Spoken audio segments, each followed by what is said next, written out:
నమస్తే సార్, స్వాగతం.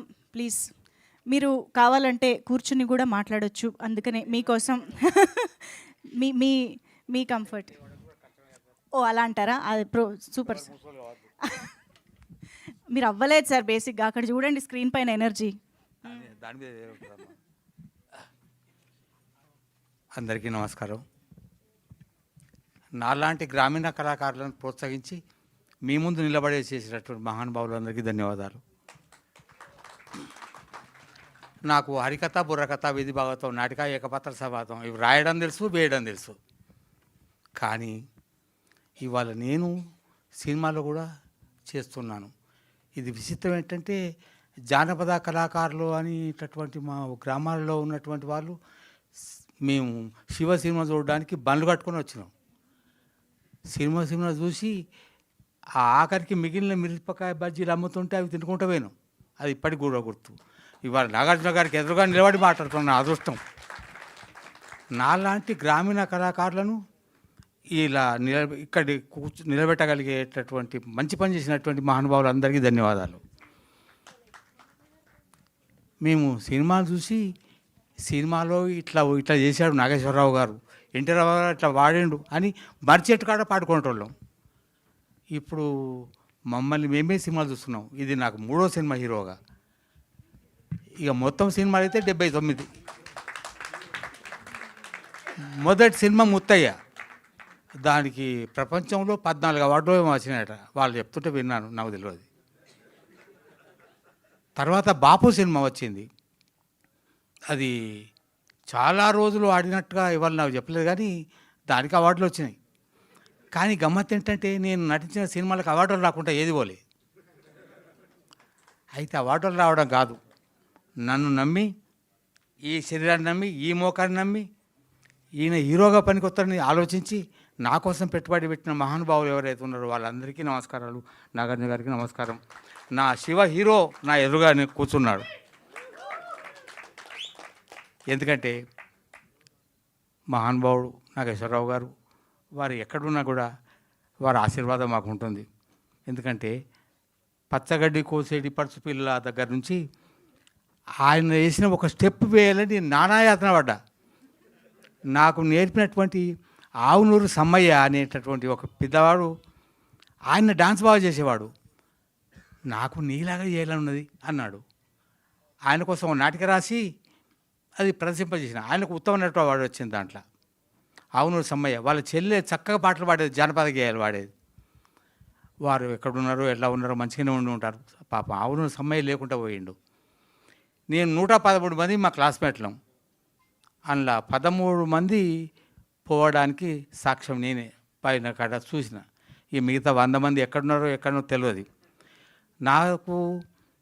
నేను 3 సార్లు 10th ఫెయిల్. కానీ నా దగ్గర చదివిన వాళ్ళు 40 సంవత్సరాల్లో ఒక్కరు 10th ఫెయిల్ కాలే. నేను ఇంగ్లీషులో లెక్కల్లో ఫెయిల్. నా దగ్గర చదివిన వాళ్ళు లెక్కల్లో ఇంగ్లీషులో కూడా ఫెయిల్ కాలే. వాడు పాస్ కావాల్సి సచ్చినట్టు పాస్ కావాల్సిందే.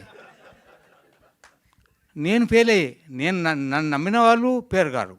నేను ఫెయిల్ అయితే కావచ్చు, కానీ నన్ను నమ్మిన వాళ్ళు, నన్ను నిలబెట్టిన వాళ్ళు, నన్ను మాట్లాడించిన వాళ్ళు ఫెయిల్ కావడానికి వీల్లేదు. అలా అనుకుంటాను మనసులో. అలాగే వాళ్ళకు విజయం కావాలని కోరుకుంటాను.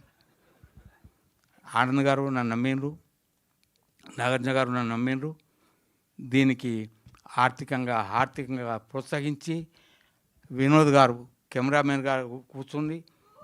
ఒక్కొక్కసారి మా అమ్మ ఎట్లా నిలబెట్టిందో అట్లా నిలబెట్టి, నాకు మేకప్ వేసేటోళ్ళు కూడా మా అమ్మ తర్వాత అంత మెల్లగా దువ్వింది వీళ్ళే. మిగతా చోట్ల అంత సౌకర్యంగా లేదు. అట్లాగే నాకు ధోతి కట్టినప్పుడు కూడా మా అమ్మ కట్టేది, నాకు లాగు తొడిగేది. నాకు ఇక్కడ కూడా అట్లా అనిపించింది. అచ్చమ్మ అమలాగా తర్వాత దువ్వింది వీళ్ళే అనిపించింది. అయితే ముత్తయ్యలో బాపులో నాకు అట్లా జరగలేదు. కట్టుకోవా, ఈ ధోతి కూడా మేము కట్టాలనా అన్నోళ్ళు. నేను కట్టుకుంటలే. ధోతి కట్టడం నాకు రోజు జీవితం అంతా టీచర్గా ధోతి కట్టుకోవాలి, ఆ షర్ట్ వేసుకొని పోవాలి, తువాలు వేసుకోవాలి, బొట్టు పెట్టుకోవాలి. అవి లేకపోతే మేము టీచర్గా పరిగినాం అక్కడ. అలా జీవించినటువంటి వాడిని. జీవితంలో ఏది చేయాలనుకున్నానో అది చేశాను. నాకు శంకర్లింగం గారు మొదటి ప్రోత్సహించాడు. మా జూపాక గ్రామస్తుడు శంకరలింగం గారు వారు నాటకం ఆశాజీవి నాటకం వేశాడు. ఆయన సినిమా యాక్టర్ కావాలని కష్టపడి వచ్చాడు. హైదరాబాద్కు వచ్చి చాలా ఇబ్బంది పడి వెనక్కి వచ్చాడు. కానీ వారు నన్ను ప్రోత్సహించినటువంటి వాళ్ళు వారొకరు అరుట్ల రంగాచార్యులు గారని మా మాస్టారు. వారు నాకు కవిత రాయడం, నాటకాలు వేయడం నేర్పించారు. మా సార్లందరూ కలిసి నాటకాలు వేశారు. గమ్మత్ ఏంటంటే ఒకసారి మా రామరత్న సార్ అని నెహ్రూ గారు తన 18వ ఏట తన 7 బాలబాలికలతో కలిసి ఆడుకునేవాడు. అందువల్లనే ఆయన ప్రధానమంత్రి అయ్యాను అన్నాడు. సార్ 18వ ఏట నెహ్రూ గారు తన 7 బాలబాలికలతో ఆడుకున్నాడా? మాతో ఆడుకోరు సార్, మేము కూడా ప్రధానమంత్రి ఆడుతాం అన్నాం. అంటే ఆయన తిట్టకుండా తిట్టిండు. దుర్మార్గుడా, దూర్తుడా, నేను నెహ్రూ గారి చేత నువ్వు గట్లా అంటావరా అంటే, సార్ 18వ ఏట తన 7 బాలబాలికలతో ఆడుకునేవాడు ప్రధానమంత్రి కాకపోతే ఏమవుతాడు సార్? తిట్టండి సార్, మీరు ఎన్న తిట్టండి. ఆఖరికి ఆయన తెలుగు పరీక్ష జరుగుతుంటే నకలు చీట్ అందించడానికి వచ్చి ఇది ఒక్క పద్యం రాయరా పాస్ అవుతావు అన్నాడు. సార్ నేను 2 సార్లు ఫెయిల్ అయినా, ఇది 3వసారి. నేను ఫెయిల్ అయినా మంచిగా నకలు కొట్ట సార్ అని కొట్టలే, పాస్ అయినా. మొదటి 3 సార్లు ఫెయిల్ అయినా, 4వసారి పాస్.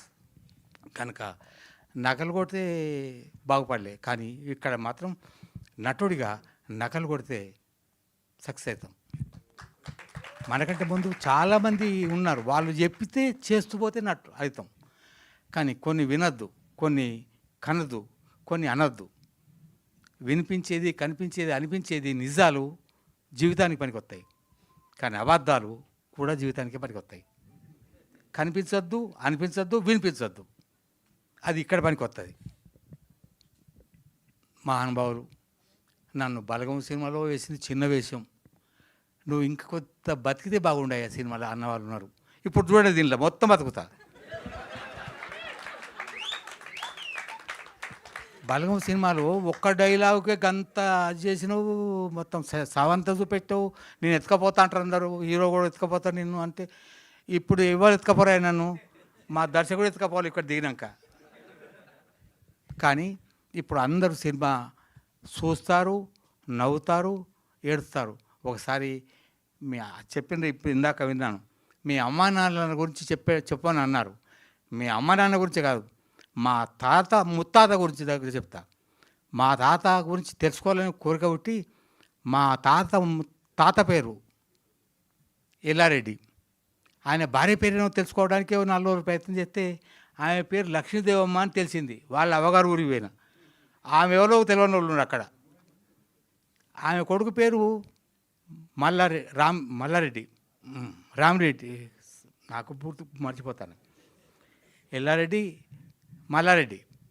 మల్లారెడ్డి భార్య పేరు బుచ్చిరామమ్మ. ఆయన కొడుకు పేరు లింగారెడ్డి భార్య పేరు వీరమ్మ. వారు నా తాతమ్మ. వాళ్ళ కొడుకు మా నాయన, ఆయన పేరు రాజిరెడ్డి, మా అమ్మ పేరు సుశీలమ్మ. నేను సుధాకర్ రెడ్డి, మా ఆవిడ పేరు శారద. ఇక్కడ వరకు తెలుసు. ఇక అంతకంటే ముందు పోతే ఇక నేను పోతే తెలుస్తుంది. ఇప్పుడు తెలియదు నాకు. అయ్యా, ఈ పల్లబుర్స అనే సినిమా పేరు పల్లబుర్స అన్నోళ్ళు ఉన్నారు.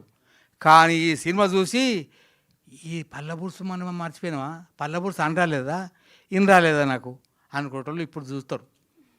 పల్లబుర్సు కూడా సినిమా పేరా అని అర్థం చేసుకుంటారు. ఈ పల్లబుర్సు కనిపించేది చిన్నగానే ఉన్నది, అనిపించేది, వినిపించేది, అనిపించేది ఇంకా వేరే చాలా ఉన్నాయి. అది ఇప్పుడు నేను చెప్పలేను, మీకు తెలుసు. కనుక హీరో శివ గారు, మా నాగార్జున గారు, వారే ఇక్కడ ఉండి నాతో మాట్లాడిస్తున్నారు. వారు నన్ను హీరోగా నిలబెట్టినరు, కనిపించేలాగా, అనిపించేలాగా, వినిపించేలాగా చేసిండ్రు. మా అమ్మాయి నాతో కష్టపడి తీసుకొస్తుంది ఇక్కడికి. అమ్మ దిగుదాం, మాట్లాడదాం. అయ్యా, నాకు దర్శకత్వం అక్కడ కూడా వస్తుంది. కనుక పెద్దలందరూ కూడా మన్నించాలి. నేను మాట్లాడాలన్నది చాలా 40 సంవత్సరాలు డిమాస్టర్గా పనిచేసిన కదా, మైకు పట్టుకుంటా వదలకుండా మాట్లాడిన వాడిని 40 సంవత్సరాలు చాలా కష్టపడ్డా. అది ప్రైవేట్ స్కూల్ కనుక 60 సంవత్సరాలు కాగానే దీపో అన్నారు. 2016లో రిటైర్మెంట్ అయినా. రిటైర్మెంట్ అయ్యాక నాటకాలు వేసేవాడిని, నాటకాలు రాసేవాడిని, నాటకాలు వేయించేవాడిని. డాన్సులు చేసేవాడిని, డాన్సులు చేయించేవాడిని. కానీ అక్కడి నుంచి వచ్చినాక 2016 తర్వాత నేను నాటకాలు వేయడానికి వెళ్ళలేదు. నాటకానికి సినిమాలకు అందంగా ఉండాలి, పొడుగా ఉండాలి, లావుగా ఉండాలి, స్పీడ్గా నడవాలి. ముసలుడు అయినాక ఎవరు ముసలు కాకండి, నడవలేరు. ఆ కష్టాన్ని అనిపిస్తున్నాయి, వినిపిస్తున్నాయి. కనుక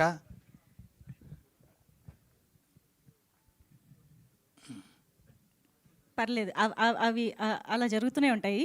సార్ ఇందాక నుంచి నాకు ఒక చోట కొట్టేస్తుంది. అంటే పచ్చగడ్డి కోసేటి పడుచు పిల్ల డ్యాన్స్ ఎవరి కోసం వేయడానికి అంత కష్టపడ్డారో తెలుసుకోవాలని అక్కడ ఆగిపోయాం మేము. సినిమాలో ఎట్లా చేసిన నాగేశ్వరరావు గారు అంతేనా, లేకపోతే ఏదైనా పడుచు పిల్ల కోసం నేర్చుకున్నారా అని? మా స్కూళ్ళల్లో పడుచు పిల్లల గురించి ఆలోచించడానికి అవకాశం లేదమ్మా. హెడ్ మాస్టర్ నా కర్మగాలి, హెడ్ మాస్టర్ కాకపోతే వేరే విషయం అమ్మ. శిశు మందిర్లో పనిచేసే వాళ్ళు కానీ, ఆర్ఎస్ఎస్ కార్యక్రమాలకు వెళ్ళిన వాళ్ళు కానీ అటువంటి పొరపాటు తప్పు మాట మాట్లాడరమ్మా. కనుక దాంట్లో ఉన్న వాళ్ళు ఎవరికి ఇటువంటి ఆలోచన రాదు. అటువంటి స్కూళ్ళలో చదువు చెప్పడం అనేది కూడా అది అదృష్టమే, అది చాలా మంచి పని.